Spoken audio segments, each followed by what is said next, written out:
Mr. Speaker, I wish to provide an update on the property Wantley, located at 20 Princess Street in the city of Hamilton. The property was purchased by the Bermuda Housing Corporation in March 2008 with a view to developing the site. In the intervening years, funding was curtailed and the building was shuttered and boarded up. Mr. Speaker, members of the public will be aware that the property has been dormant for many years, with little interest in utilizing it. Over the ensuing years, vagrants began to take over the property for illicit use, resulting in further damage and fires regularly erupting inside the building. Despite the Bermuda Housing Corporation frequently boarding up all the entryways to prevent illegal access and use of the building, the problem persisted. Mr. Speaker, we have had 3 approaches over the years. Nothing from 2008 to 2016, when the Bermuda National Trust, who wanted it donated to them, but expressed that it probably made more financial sense to demolish and rebuild. A private citizen in 2020 expressed interest for a business hub, and in early 2020, the Bermuda Economic Development Corporation was working to repurpose the building and make it into their headquarters. However, following the most recent fire in December 2020, a structural appraisal was carried out. This report recommended a complete overhaul of the building, including installing new plumbing and electrical, structural repairs, costly restoration work, and finishes to the interior and exterior of the building. The estimated cost to bring the building up to code was $1.2 to $1.3 million.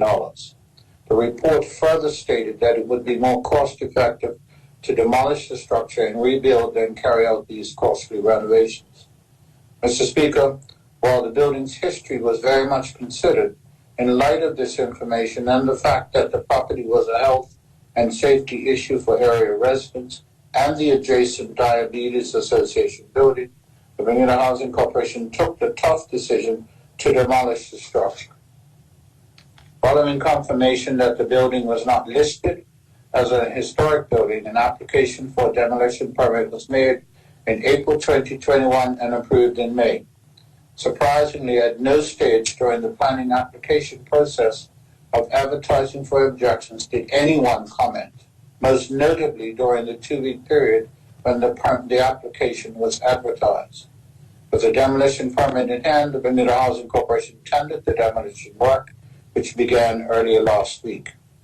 Mr. Speaker, recently, however, following the chorus of objections, the Department of Planning contacted the Bermuda Housing Corporation to inform that albeit the building is listed, its location in a historic protection area and therefore requires planning permission to demolish.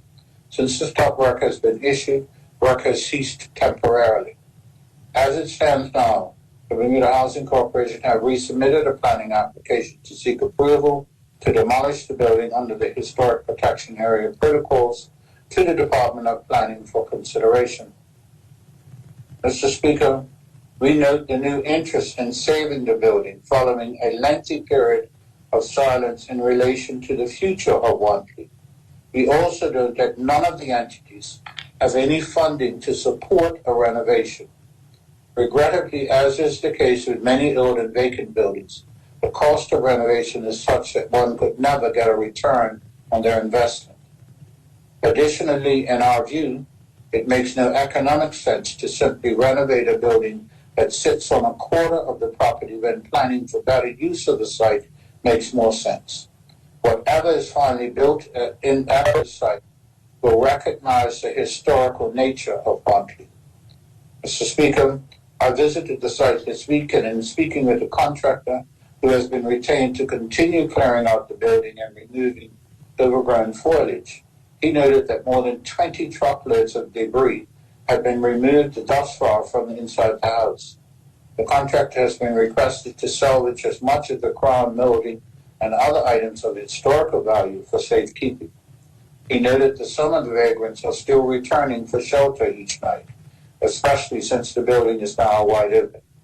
The state of the building is such that the estimate for repairs, as is the case with any renovation, is likely to be higher than the current estimate. Mr. Speaker, it really is impractical for those who have a keen interest in retaining historical buildings to watch them deteriorate to a beyond salvage state, then raise objections to their demolition and simply expect the government to fund their rehabilitation. The current economic climate does not allow for the funding of such projects when there are a multitude of critical initiatives that go unfunded year after year. While we recognize that this is an extremely sensitive subject, in this economic climate it cannot be considered, and we shall pursue the planning process to achieve its demolition and thus remove the danger that the building provides those who illegally enter the site. Thank you, Mr. Speaker.